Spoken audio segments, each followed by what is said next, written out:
Assalamualaikum warahmatullahi wabarakatuh. Salam satu Malaysia, salam Malaysia Madani.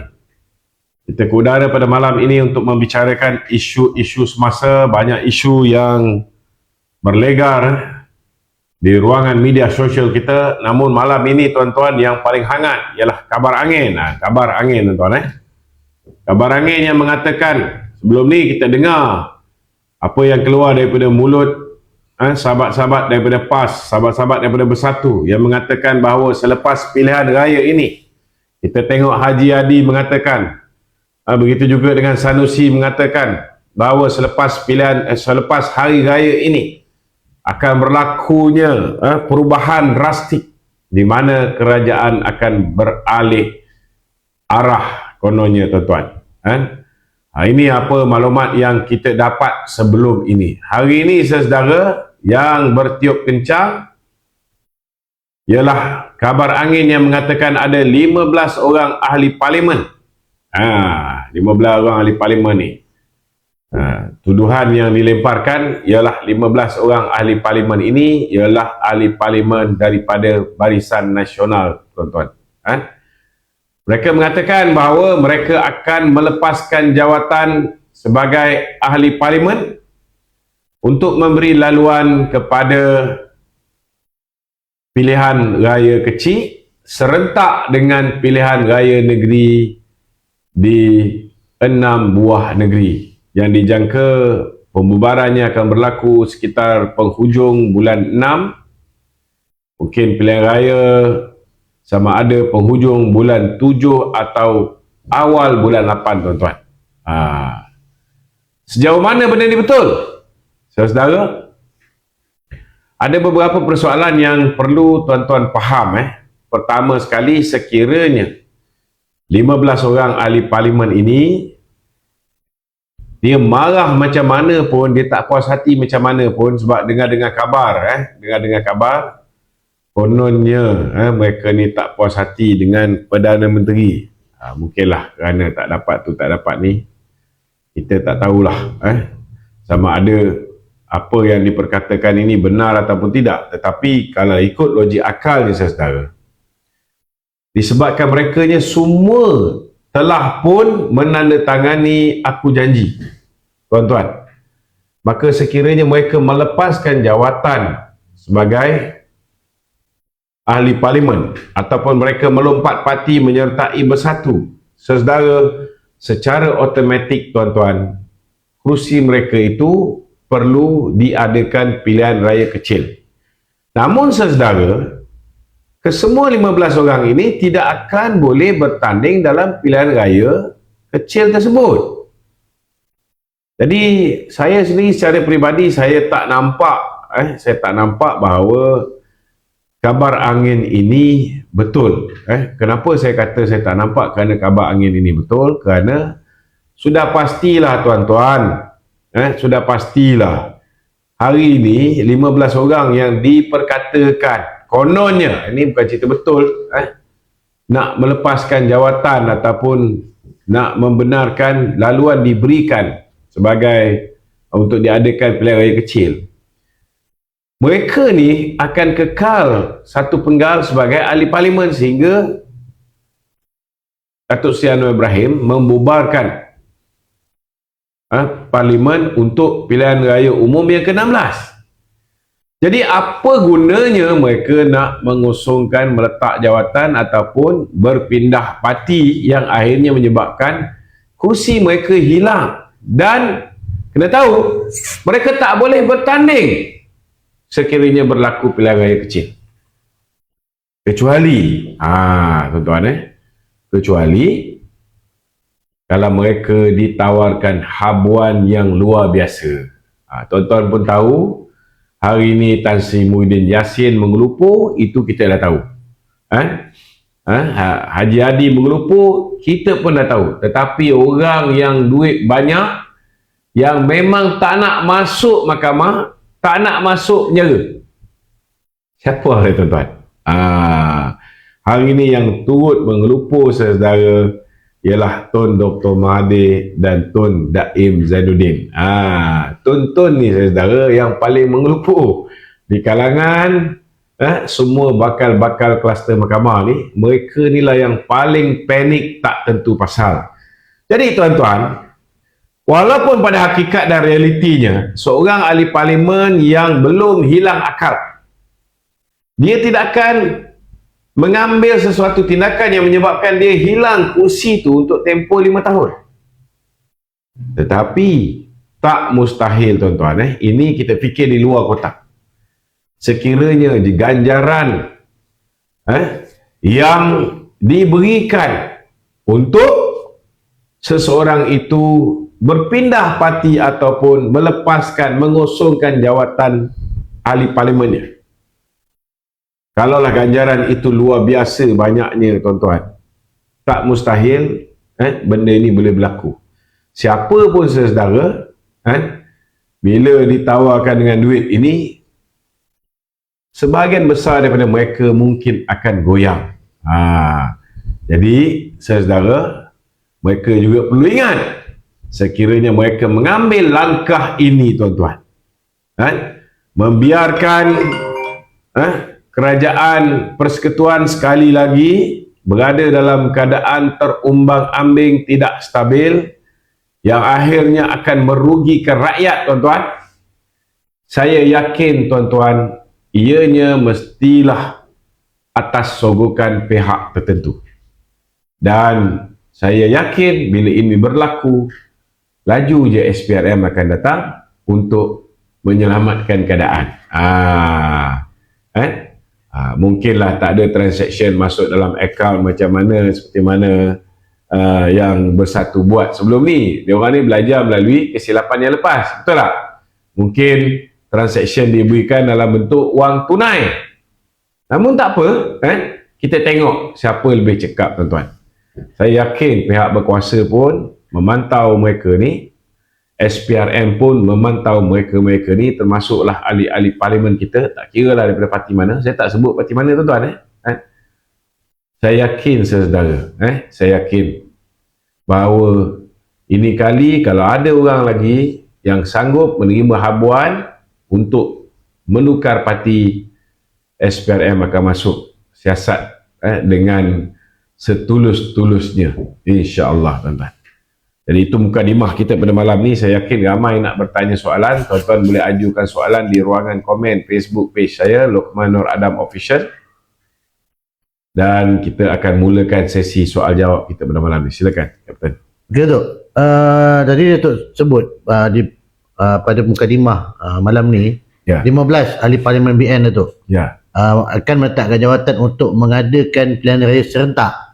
Tapi based on pegangan ahli parlimen yang BN ada sekarang ni, hanya 6 saja yang terlibat dalam pilihan raya negeri. So tidakkah yang lain-lain tu, ahli parlimen, kebanyakan ahli parlimen Barisan Nasional daripada Perak yang dah buat PRN, Pahang dah buat PRN dan Johor dah buat PRN.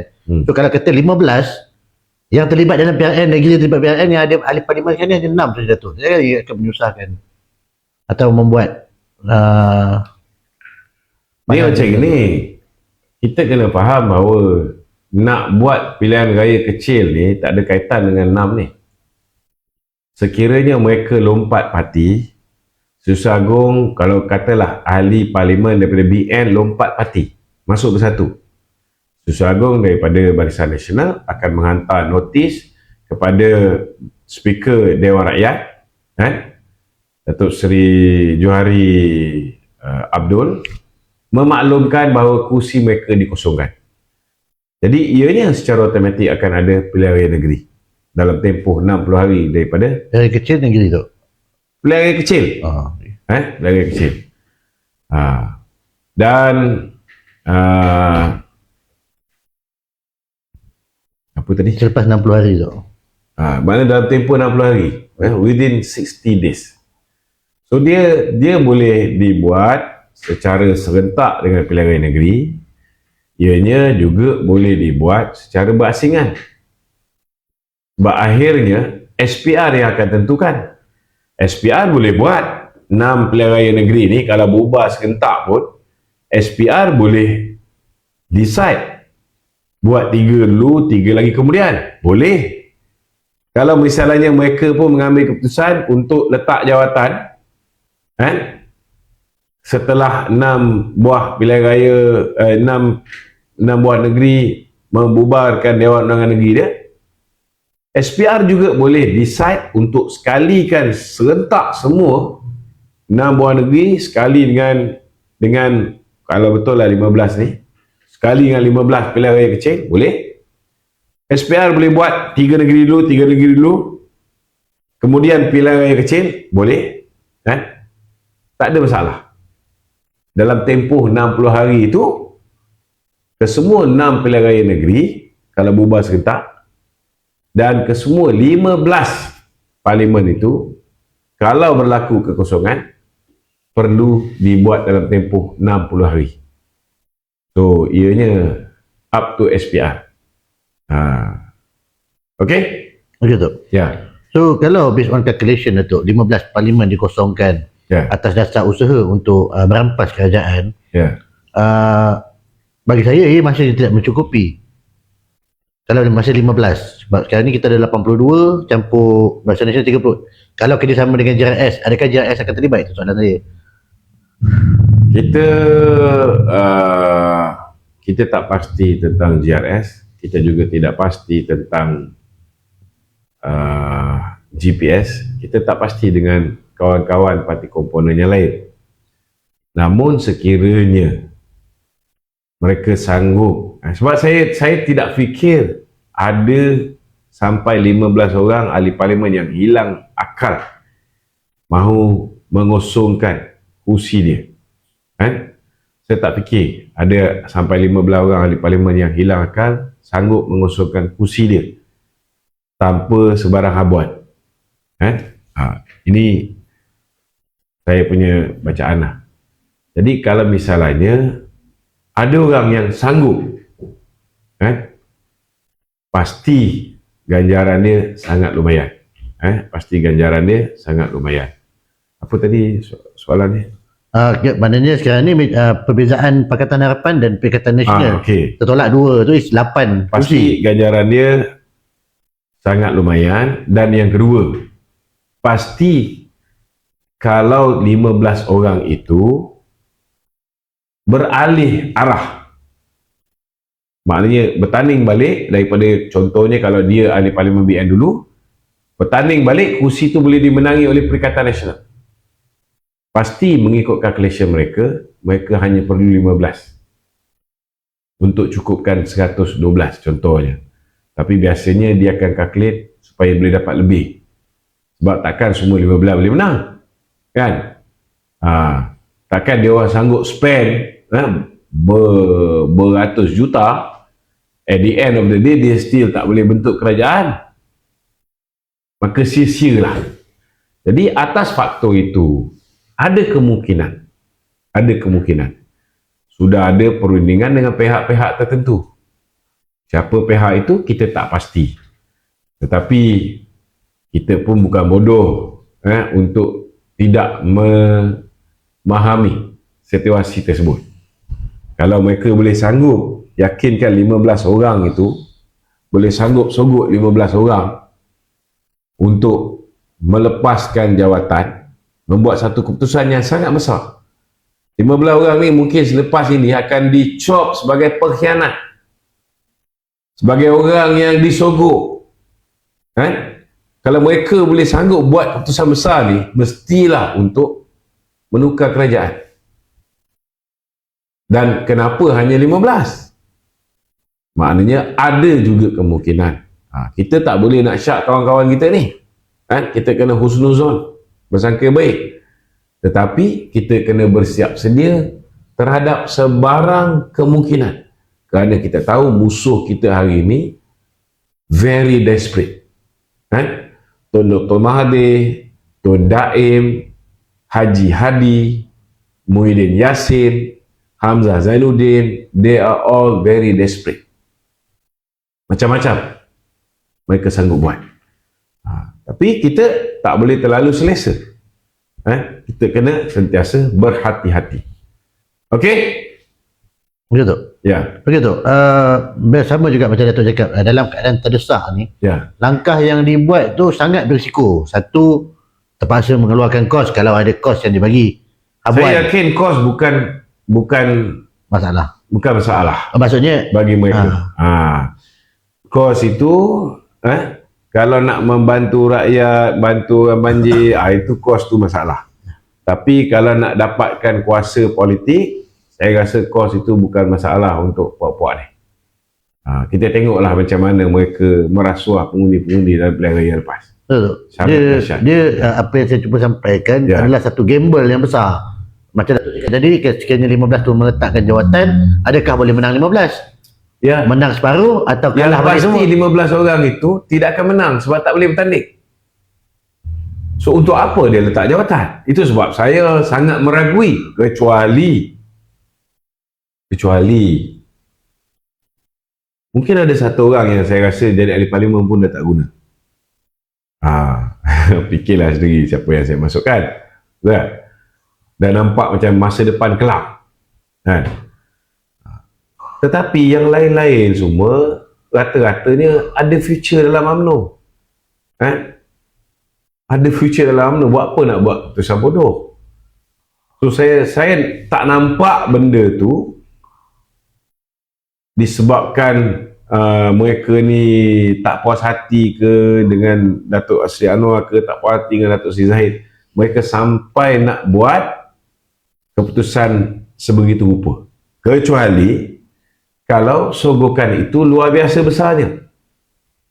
Kita tak cakap ahli-ahli parlimen ini disogok. Tetapi kalau kita guna common sense, kita menggunakan akal fikiran kita yang waras. Nak buat apa? Buat sesuatu yang boleh menyebabkan mereka hilang pendapatan, gaji mereka, allowance mereka untuk tempoh lagi 4,5 tahun. Sedangkan mereka boleh duduk diam, makan gaji buta pun tak apa. Kecuali kalau dia boleh cash out, dia boleh dapat lebih daripada apa yang dia boleh dapat kalau dia tunggu lagi 4 tahun setengah. Itu maksud saya. Okey? Macam tu? Ya. Mengulas kenyataan daripada veteran DAP tu, di Siang, mengeluarkan dia punya kenyataan lah.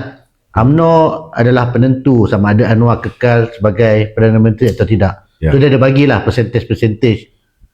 Contohnya 70%, 90% kemungkinan Anwar bertahan sebagai Perdana Menteri dalam sampai habis penggal, 80% dalam 3 tahun, 70% 5 tahun. Contohlah 90%. Contohlah dia ada bagi dia punya persentage tu. Maksudnya UMNO ni sama ada UMNO ni boleh membawa dasar atau memperbaiki polisi, boleh membantu tak PMX? Dia sebenarnya jatuh bangun kerajaan Datuk Seri Anwar Ibrahim ni bergantung kepada semua pihak. Sudah pasti UMNO sebagai parti yang nombor 2 terbesar di dalam kerajaan perpaduan ini juga memainkan peranan yang sangat signifikan. Kalau misalnya UMNO tarik sokongan terhadap Datuk Seri Anwar, Datuk Seri Anwar masih kekal. Tetapi jangan lupa, bila kita UMNO memberi sokongan kepada Datuk Seri Anwar pada ketika itu ngam-ngam 112. Dengan bantuan daripada pemimpin-pemimpin UMNO, masuklah Datuk Seri Najib juga. Kita dapat meyakinkan kawan-kawan kita seperti GPS untuk bersama dengan kapal besar ni. Jadi sebenarnya semua orang penting. Semua orang penting. Bukan hanya UMNO kena ikut rentak PM10 ni. Semua parti politik kena ikut rentak PM10. Dan dalam masa yang sama, PM10 juga kena jaga kepentingan semua parti-parti politik ni. Itu sebab saya beritahu, membentuk kerajaan secara pakatan musuh-musuh politik ni adalah satu perkara yang sangat sukar. Dulu lagi saya dah cakap. Itu sebab saya tak setuju bila kita nak kerjasama dengan bersatu.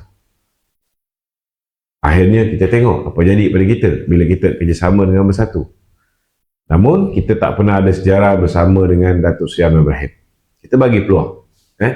Saya yakin Beliau pun belajar melalui kesilapan Mahathir, belajar melalui kesilapan Muhyiddin, kan?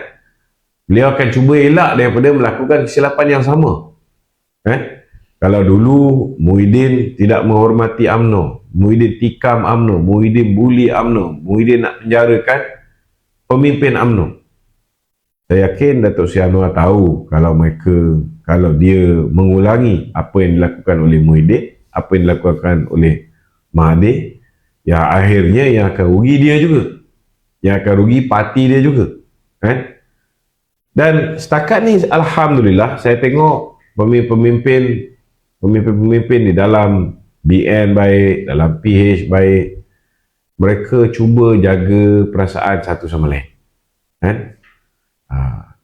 Sejauh mana ianya boleh bertahan, ianya terserah kepada masing-masing.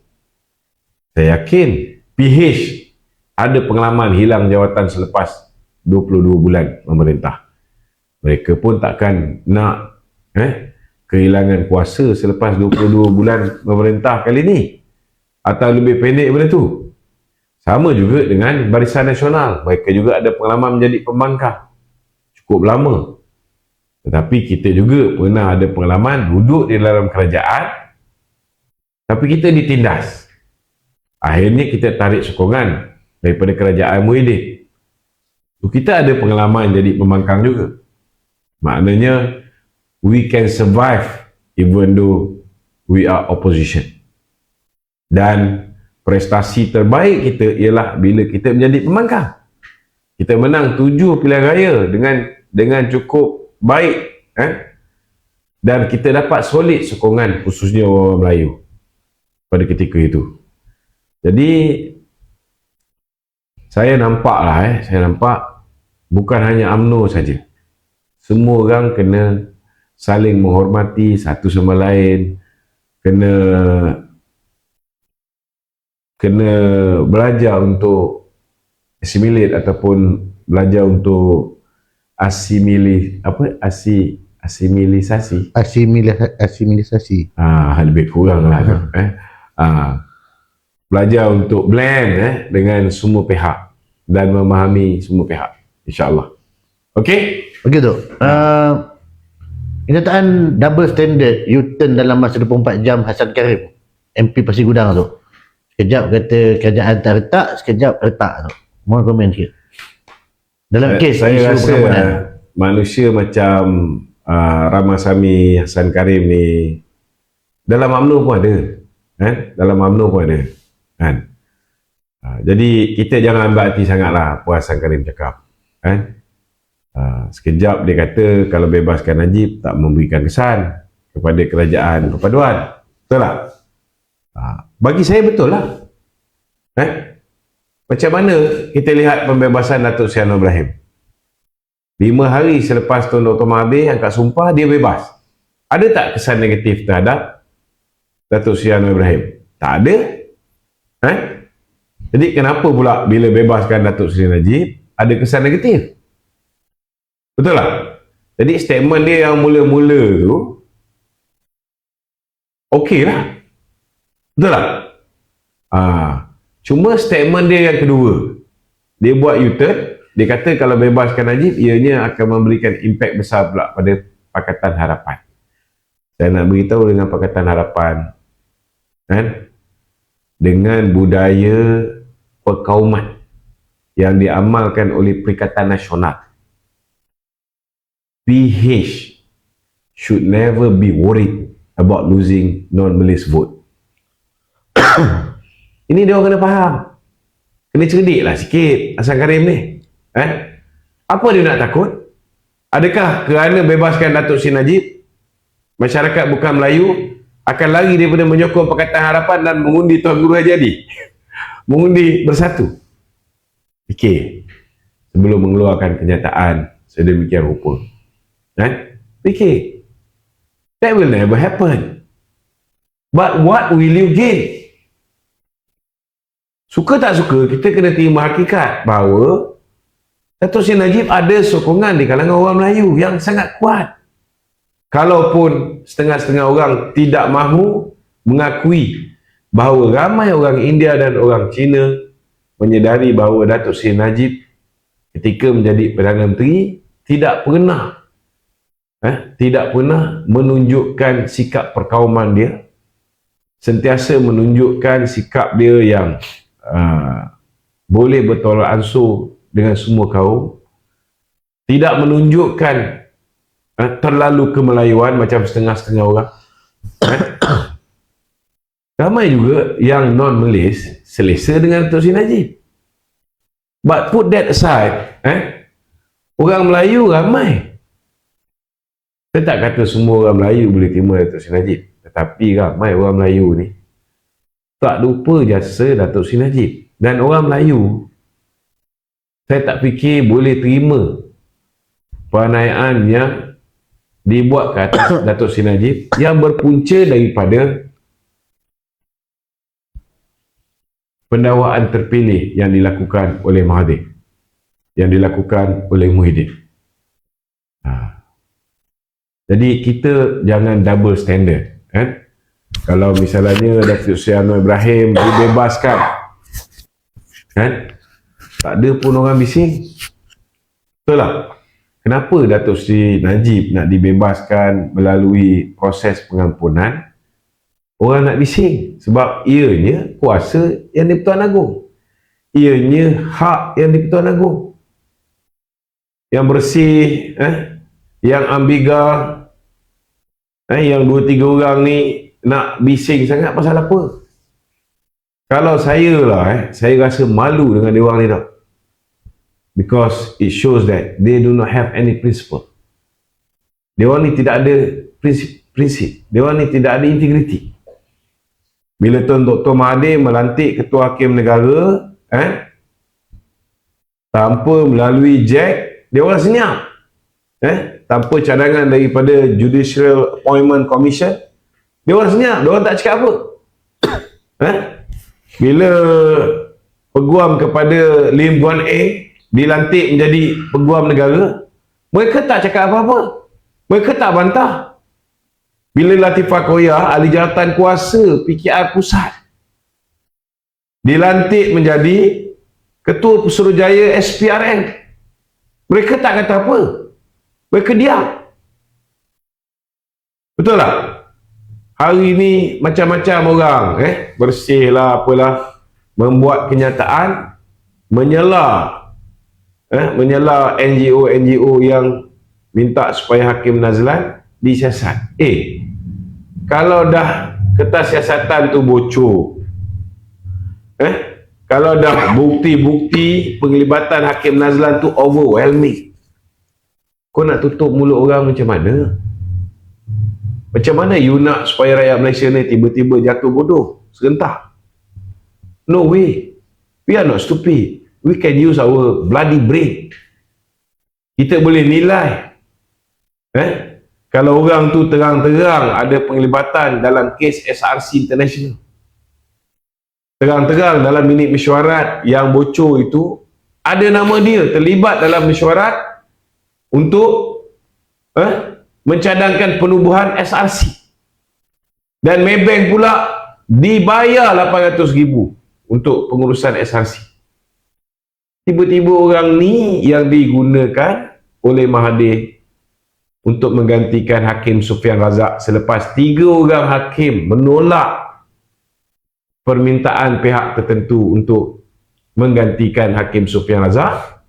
Last kali Hakim Nazlan yang terima. Lepas dia mengadili kes Datuk Seri Najib, dia naik pangkat menjadi Hakim Mahkamah Rayuan. You rasa rakyat Malaysia ni semua bodoh? We are not stupid. Kita boleh fikir. Kita boleh fikir. Ini bukan soal nak merosakkan institusi kehakiman, imej institusi kehakiman. Tidak. Tetapi kalau misalnya mereka-mereka yang terlibat dalam konspirasi nak menganiaya Datuk Seri Najib ni cerdik, Kapten, kalau mereka ni cerdik, apa yang mereka patut buat? Datuk Najib minta Queen Council. Kau bagi je lah Queen Council tu. Why in the hell you tak nak bagi Queen Council tu? Sedangkan Tommy Thomas boleh ambil King Counsel. Kenapa Datuk Najib nak Queen Counsel mewakili dia? You tak nak bagi. Alasan bodoh yang diberikan, dia tak faham bahasa Melayu. Ini ayat daripada Presiden Majlis Peguam. Dia tak faham bahasa Melayu. So what? Semenjak bila mahkamah kat Malaysia ni tak boleh cakap bahasa Inggeris? Semenjak bila? Tommy Thomas boleh cakap bahasa Melayu ke? Dia peguam negara. Dia boleh handle kes dia dalam bahasa Inggeris. Tak ada masalah. Why can't the Queen Counsel defend Datuk Seri Najib in English? There's nothing wrong. Minta ya dengan izin Yang Arif. Itu ya. Kemudian kamu suruh dia ambil peguam tempatan. Dia ikut cakap cadangan daripada Bar Council. Ambil Tuan Zaid, diketuai oleh Datuk Hisham Pote, Teh Pote. Dia minta nak baca 30,000 muka surat dokumen. Tommy Thomas pun cakap dokumen-dokumen 1MDB ni, SRC apa semua ni bertroli. Dia kena engage orang luar, pakar pada luar. Itu Najib minta peguam baru ni ambil alih. Bagilah masa. Dia minta 3 bulan. Kalau kamu tak nak bagi 3 bulan pun, bagilah 2 bulan. Kalau dia bagi peluang untuk Hisham Tepote ni baca dokumen dan mewakili Datuk Seri Najib, ada tak isu justice is being rushed? Ada tak isu yang Datuk Najib tidak diberikan peluang untuk dibela oleh peguam? Lebih buruk bila Hisham Tepote minta 3 bulan tak dapat. Dia nak tarik diri daripada mewakili. Yalah, takkan dia nak jadi peguam Datuk Najib dalam keadaan dia tak boleh baca dokumen, tak boleh buat persediaan untuk membela Datuk Najib. Maka dia nak tarik diri. Dalam undang-undang terbatuk, hakim tak boleh larang seorang peguam daripada menarik diri. Tapi ketua hakim negara ialah ketua hakim negara. Tengku Maimun is someone, kalau ikut aku punya kajian terhadap Tengku Maimun, someone very sharp.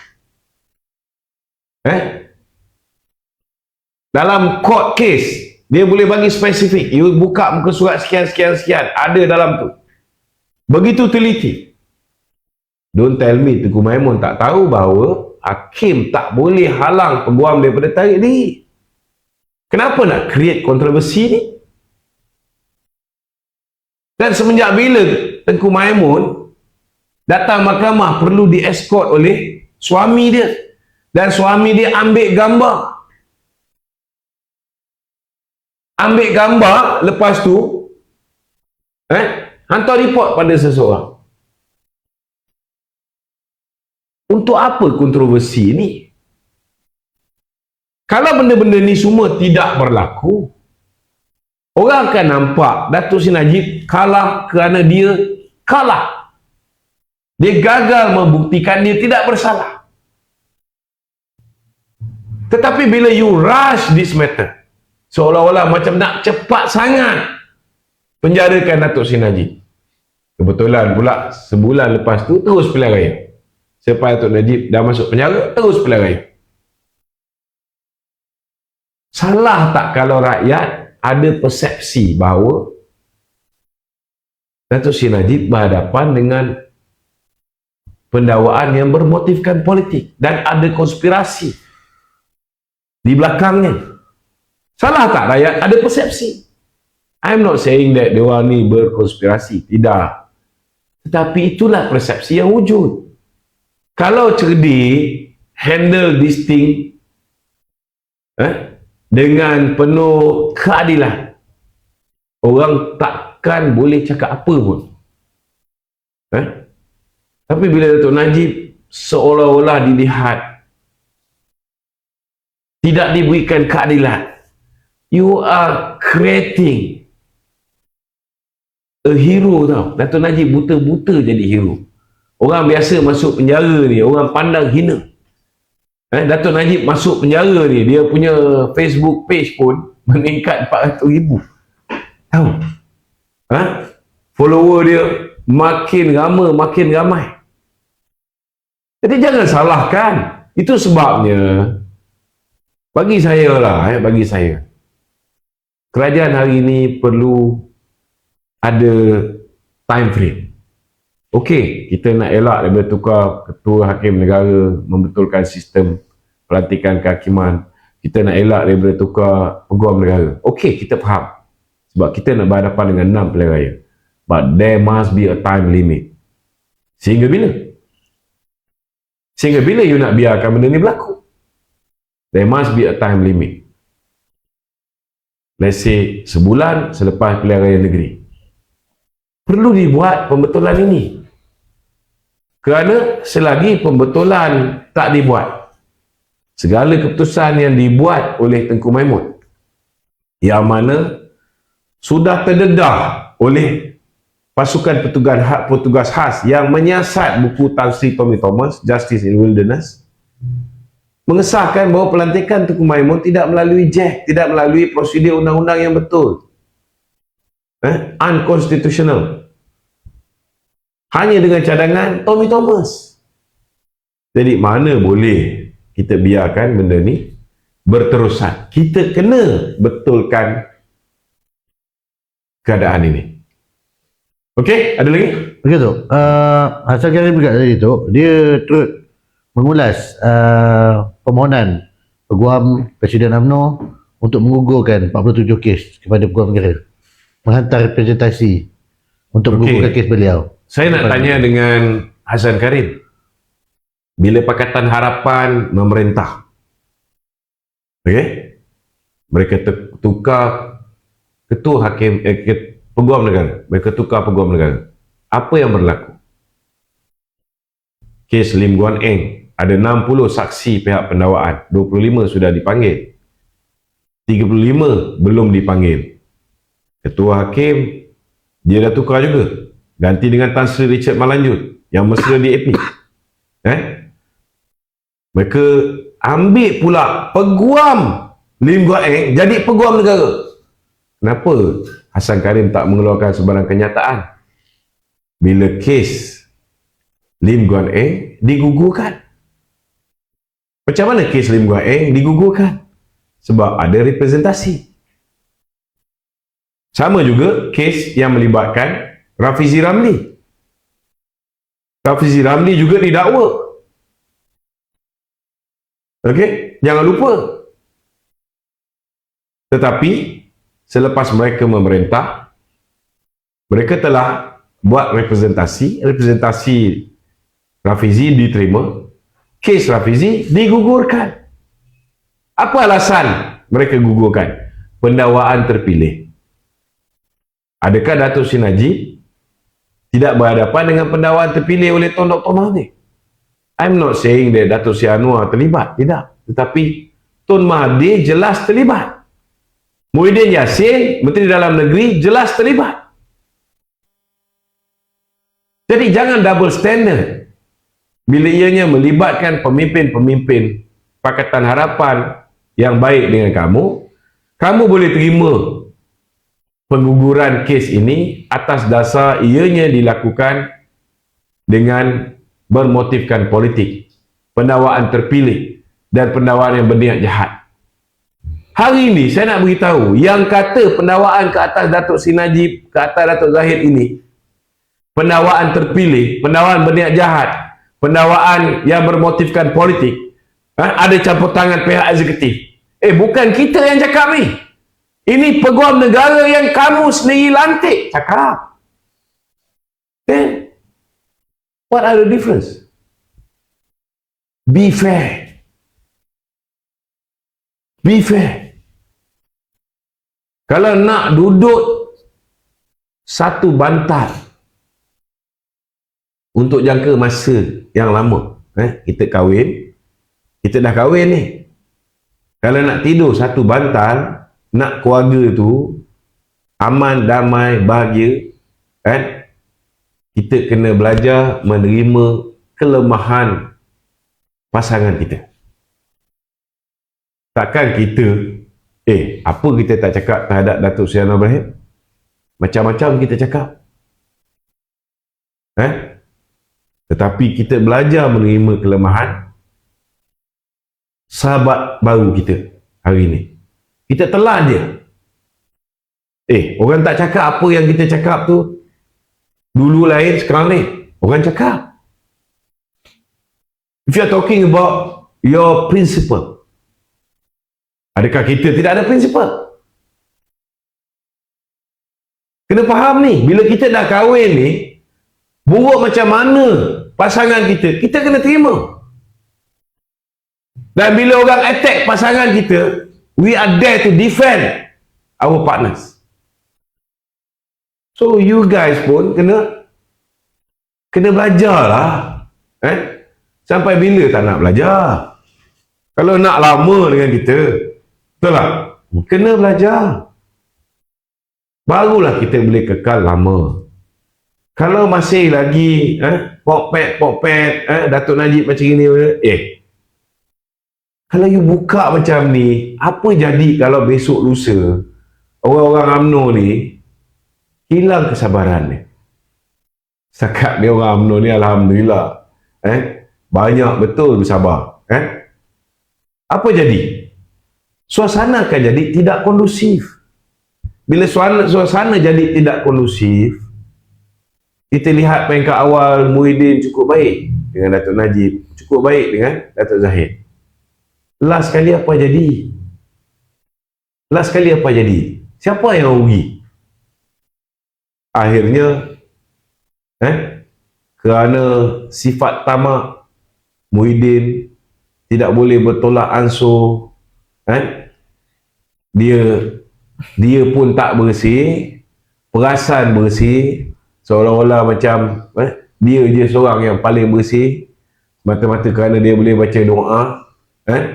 Dia ingat semua orang UMNO ni kotor. Akhir sekali apa jadi pada dia?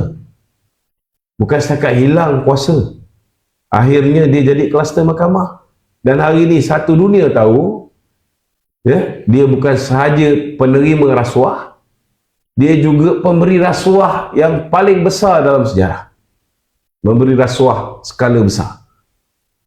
Itu sebab kita di dalam berpakat, kita kena bertolak ansur. Kalaupun tak suka dengan Datuk Najib ni, simpan dalam hati lah. Itu nasihat saya pada kawan-kawan. Macam Hassan Karim, macam Rama Sami. Kalau tak suka macam mana pun, simpan dalam hati. Orang UMNO pun ramai juga tak suka dengan setengah-setengah pemimpin dalam Pakatan Harapan. Tetapi dia faham kita hari ini sudah satu angkatan, sudah satu pasukan. Buang tepi segala perbezaan, fokus untuk highlight titik persamaan. Bukan highlight kelemahan kawan baru kita. Kalau nak stay lama lah. Kena faham, we got nothing to lose. Macam aku lagi lah, I got nothing to lose. I have lost everything. Tapi setengah-setengah yang baru jadi menteri, setengah-setengah yang ada jawatan, jangan cepat sangat hilang jawatan tu lah nasihat aku. Nasihat saya, elakkan timbulkan kontroversi. Sekarang ni Perikatan Nasional ni menangguk di air yang keruh. Jangan sampai kita ni bagi peluru kepada mereka. Elakkan benda ni. Okey? Duduk. Ya. Tok, mohon komen sikit Tok. Tindakan Facebook dah kena kacau lah. Tinggal 55 je. Tok. Mohon komen sikit Tok, tindakan seorang ahli parlimen bersut merasmikan mesin ATM di stesen minyak tu. Kalau orang PAS ni, dia rasmikan ATM ke, dia rasmikan traffic light ke, kalau reban ayam tu boleh dirasmikan, mereka akan rasmikan. Jadi kita jangan pelik lah. Ini satu benda yang bagi saya is a new norms. Orang yang tak kenal lagi orang PAS ni patut dah boleh belajar lah. Itu sebab hari ni di Kelantan tu, daripada air teh ais, sekarang dah jadi kopi kau tau. Ada setengah-setengah tempat air yang keluar daripada pipe ni, air kopi. hitam, bukan lagi kuning. Tapi still dia orang boleh menang pilihan raya. So tak ada apa yang kita boleh cakap. Okey tu. Okey, Bermula silakan Tuan Ibrahim. jangan kacau kita di Facebook. Betul. Ya. Bersatu bukanlah liability kepada PN. Apa pandangan tu? It's okay. Kalau Tuan Ibrahim merasakan bahawa bersatu bukan liability kepada PN, maka kita anggaplah bersatu tu aset kepada PN. Saya setuju dengan pandangan Tuan Ibrahim Tuan Mat. Memang bersatu aset kepada PN. Kerana kalau mereka tak merompak sepanjang tempoh darurat tu, mereka pun tak ada duit untuk bagi pada PAS, untuk PAS rasuah pengundi-pengundi di Marang, di Kuala Terengganu, di Kemaman, satu negara. Dia orang buat kerja, wallahi saya undi PAS ni. Jadi bagi saya memang betul aset. Sebab dengan aset tu lah mereka boleh membeli undi. Tapi kena ingatlah, korang dah tak duduk dalam kerajaan sekarang. Dulu mungkin dia boleh berani buat majlis angkat sumpah sebelum pilihan raya. Selepas ini sudah ada mata-mata yang memandang. Beringatlah. Okey? Begitu. Ya. Last tu. Pengurusi Majlis Pimpinan Perpaduan Negeri Kedah, Datuk Seri Mahathir Khalid telah membuat perbincangan dengan Datuk Seri Mahfuz. Okey. So dia membalas kenyataan yang dikeluarkan oleh Sanusi yang yakin Kedah boleh PN boleh menang 33 kursi dengan membalas Pakatan Kerajaan Perpaduan bukan batang pisang. Siapa yang jawab tu? Datuk Mahathir Khalid. Maknanya daripada 36 kursi PN target 33. Saya harap negeri Kedah di bawah pimpinan Datuk Seri Mahathir Khalid sebagai Ketua Perhubungan UMNO yang baru akan buat yang terbaik dalam memastikan kita boleh berikan saingan. Di Kedah sekarang ni kita ada, kalau tak silap saya, kita ada 2 daripada BN, kita ada 7 daripada PH, so kita ada 9. Kedah, kalau tak silap saya, untuk dapat minimum 19. Dia 36 semua. Dia 36. So kalau kita boleh dengan gabungan baru antara PH dengan BN ini, kita boleh menang lagi 10 kursi, Masuk jalur nanti tu. InsyaAllah kita boleh membentuk kerajaan negeri di negeri Kedah. Tapi sudah pastilah seperti mana saya cakap, kita kena tengok apa berlaku juga pada kes Datuk Seri Najib ni, kerana itu juga memainkan peranan. Okey? Tak ada.